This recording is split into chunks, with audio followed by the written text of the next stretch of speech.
De l'expérience de nos conseillers en énergie partagée qui accompagnent les communes sur ce sujet des consommations d'énergie depuis une quinzaine d'années, on se rend compte que c'est le secteur du bâtiment, en fait le patrimoine immobilier des communes qui est le principal consommateur d'énergie et donc émetteur de gaz à effet de serre.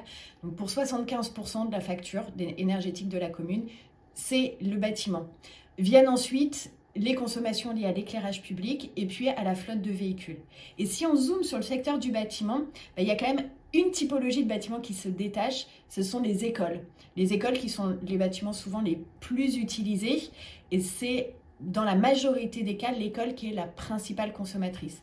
Avec pour les plus grosses communes qui peuvent avoir un secteur culturel, donc les salles sportives et les salles culturelles qui peuvent être importantes. Donc plus grosses communes, plus de 5000 habitants.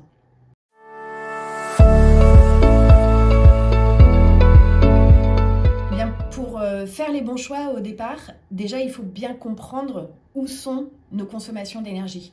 Donc l'enjeu c'est de savoir quel bâtiment on consomme, à quel moment et pour quel usage.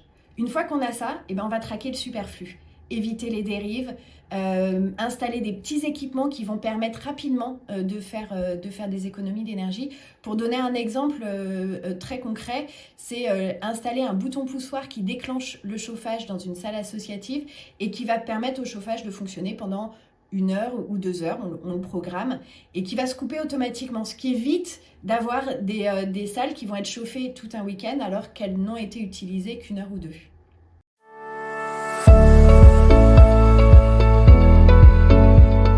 Alors, effectivement, la première étape, donc on l'a dit, c'est économiser l'énergie en traquant le superflu.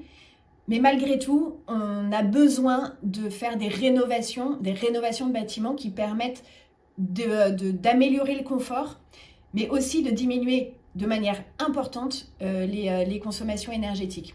Et pour ça, la logique, elle est d'abord de se poser la question, est-ce que mon bâtiment est correctement utilisé, suffisamment utilisé? Donc on va essayer d'optimiser le fonctionnement de ce bâtiment, les usages, et ensuite on va se donner un objectif. Le rôle du conseil municipal, c'est pas de construire le programme de travaux, mais bien de définir l'objectif. Est-ce que dans ma rénovation, j'ai envie d'atteindre un bâtiment passif, c'est-à-dire un bâtiment où il n'y a quasiment plus besoin de chauffage?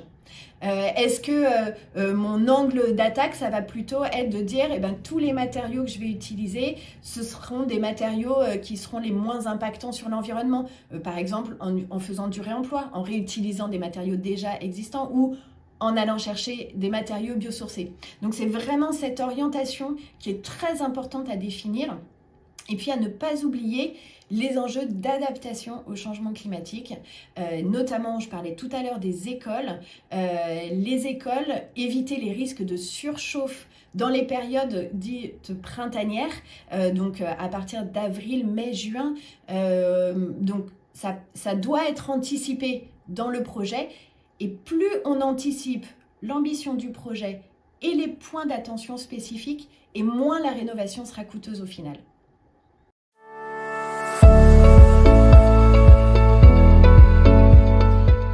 Concrètement, en fait, travailler sur ses économies d'énergie, sur son patrimoine, ça permet de dégager des marges économiques. Aujourd'hui, nos conseillers nous disent la facture énergétique d'une commune représente 18 à 20 euros par an et par habitant. Avec les préconisations, le travail qui a été fait sur ces 15 dernières années, les communes ont réussi en moyenne à faire 3 à 4 euros d'économie par habitant et par an à nouveau.